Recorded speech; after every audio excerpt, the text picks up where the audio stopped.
Assalamualaikum warahmatullahi wabarakatuh. Nama saya Sinta Aprilia. Saya sedang kuliah di Universitas Pancasakti. Terus pendidikan saya pendidikan ekonomi semester 3. Dosen pengampu yaitu Ibu Ismirita. Saya di sini akan menjelaskan atau memaparkan sedikit tentang laporan laba rugi komprehensif ya. Jadi laporan komprehensif yang pertama itu ada tujuan, ada pengertian laporan laba rugi, keterbatasan laporan laba rugi komprehensif, elemen-elemen laporan laba rugi, pos-pos pengungkapan penyajian operasi dihentikan pada laporan. Ya, tujuannya yaitu tujuan komprehensif. Jadi laporan laba rugi komprehensif yaitu untuk memberikan informasi tentang kinerja keuangan entitas selama suatu periode usaha tertentu yaitu laba rugi, komposisi, dan rincian penghasilan, pendapatan, dan keuntungan, dan beban serta pendapatan komprehensif lain yang berguna untuk menghitung atau menganalisis profitabilitas, efisiensi pengembalian, investasi, laba per saham, serta ramalan tentang kemampuan arus entitas tersebut. Kemudian pengertian. Laporan laba rugi merupakan suatu laporan yang menunjukkan kinerja keuangan perusahaan pada periode tertentu. Jadi laporan itu berfungsi sebagai alat untuk memonitor kemajuan dan kemunduran keuangan perusahaan, di mana dalam laporan ini kita akan melihat kondisi keuangan perusahaan yang berlimpah, ada rugi atau sedang dapat laba yang berlimpah gitu. Dengan begitu kita sebagai pemimpin perusahaan dapat membuat keputusan atau strategi yang tepat untuk mengembangkan bisnis tersebut. Selain itu, laporan laba rugi juga menjadi salah satu dari keempat jenis laporan, yaitu neraca, arus kas, perubahan modal, dan laba rugi. Laporan inilah yang menjadi salah satu penghubung antara dua neraca dan dalam periode yang berurutan. Kemudian keterbatasan laporan laba rugi komprehensif. Jadi ada beberapa keterbatasan laporan laba rugi komprehensif. Yang pertama, penghasilan atau beban yang tidak dapat diukur dengan andal, tidak dimasukkan ke dalam laporan laba rugi komprehensif. Jadi yang kedua itu laba yang dilaporkan dipengaruhi metode akuntansi yang digunakan perusahaan yang berkenan. SAK untuk menjadi dasar alokasi atau metode untuk menyusutkan aset tetap. Yang ketiga, pengukuran penghasilan beban melibatkan pertimbangan manajemen. Misalnya ada contoh sebuah perusahaan yang menyusutkan aset tetap gedung selama 20 tahun. Namun ada juga menyusutkan selama 15 tahun untuk aset yang sejenis. Selanjutnya ada kegunaan laporan laba rugi komprehensif. Laporan laba rugi ini berguna untuk membantu pengguna laporan keuangan memprediksi arus kas masa depan dalam rangka menentukan profitabilitas, nilai investasi, dan kekayaan kredit. Lalu yang kedua, laporan laba rugi komprehensif ini sering digunakan oleh penerapan pengguna keuangan antara lain, satu itu ada investor, yang kedua ada kreditor, dan yang ketiga manajemen Investor itu ia menggunakan informasi mengenai penghasilan perusahaan di masa lalu sebagai input penting dalam memprediksi laba dan arus kas masa depan yang kemudian dijadikan dasar untuk memprediksi harga saham dan dividen perusahaan di masa depan. Dan yang kedua kreditor. Kreditor itu menggunakan informasi laba rugi untuk masa lalu. Kreditor dapat memahami kemampuan calon debitur dalam menghasilkan arus kas masa depan yang diperlukan untuk membayar beban bunga dan membayar pokok pinjaman. Selanjutnya ada manajemen yang ketiga manajemen. Selain investor dan kreditor, jadi manajemen juga berkepentingan terhadap laporan laba rugi komprehensif. Selain itu banyak perusahaan bonus yang diberikan kepada manajer yang ditentukan berdasarkan keberhasilannya dalam mencapai target laba.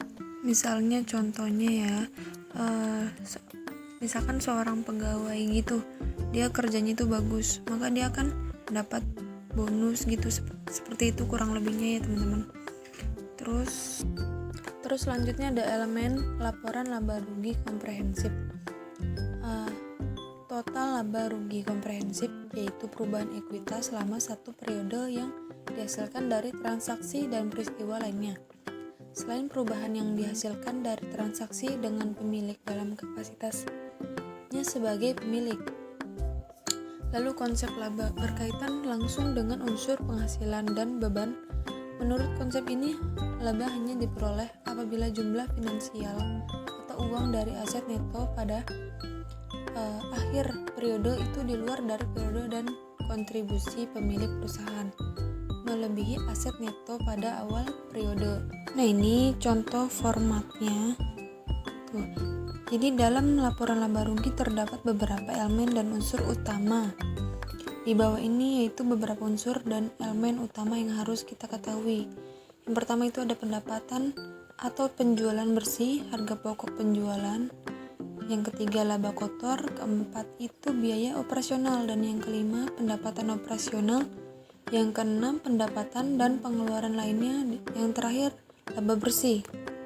Selanjutnya ada penghasilan dan beban didefinisikan sebagai: yang pertama, penghasilan adalah kenaikan manfaat ekonomi selama satu periode akuntansi yang menyebabkan kenaikan aset neto atau ekuitas dalam bentuk penambahan atau pemasukan aset atau penurunan liabilitas yang tidak berasal dari kontribusi pemilik modal.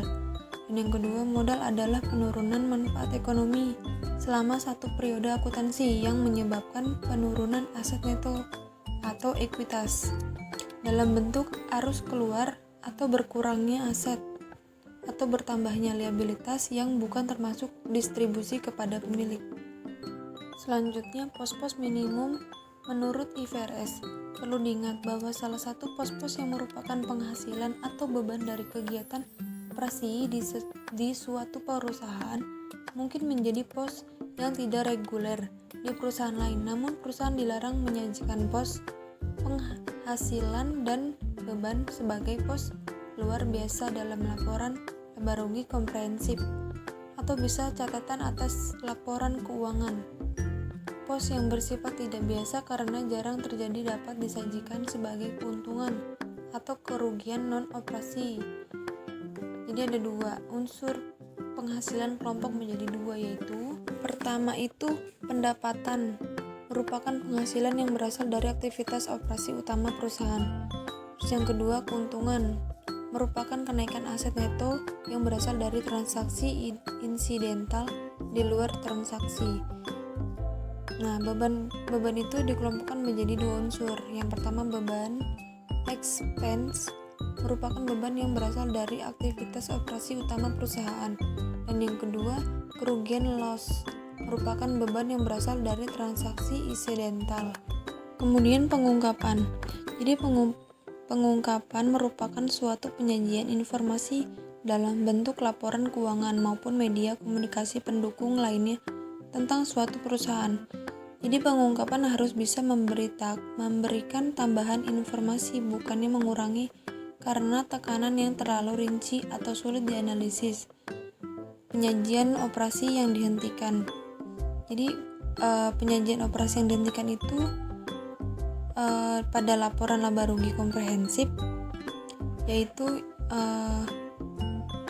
di dalam perusahaan yang dilepas atau dimiliki untuk dijual, yang biasanya merupakan satu lini bisnis terpisah yang mewakili lini usaha atau area geografis operasi utama yang terpisah. Yang ketiga ada akuisisi untuk dijual kembali, yaitu entitas yang diperoleh secara khusus dengan tujuan dijual kembali. Pada laporan laba rugi komprehensif, perusahaan menyajikan satu jumlah yang terdiri dari laba rugi atas operasi yang dihentikan, dan yang kedua laba rugi yang diakui dari pelepasan operasi dihentikan atau penyesuaian karena pengukuran ke nilai wajar neto sebelumnya pelepasan. Jadi pada bagian catatan itu, laporan keuangan atau laba rugi perusahaan harus menyajikan atau menggunakan perincian atau analisis terhadap nilai tunggal tersebut di atas ke dalam hal berikut ya. Yang pertama ada pendapatan, beban, dan laba rugi sebelum pajak dari operasi yang dihentikan dan beban pajak yang terkait. Yang kedua, keuntungan atau kerugian yang diakui dari pelepasan operasi yang dihentikan atau penyesuaian karena pengukuran ke nilai wajar neto sebelum pelepasan dan beban pajak terkait. Syarat pengungkapan tersebut itu berlaku untuk anak perusahaan gitu. Ya, jadi kurang lebihnya mohon maaf ya teman-teman. Kalau misalkan ada yang kurang atau ada yang salah katanya, saya ucapkan terima kasih. Wassalamualaikum warahmatullahi wabarakatuh.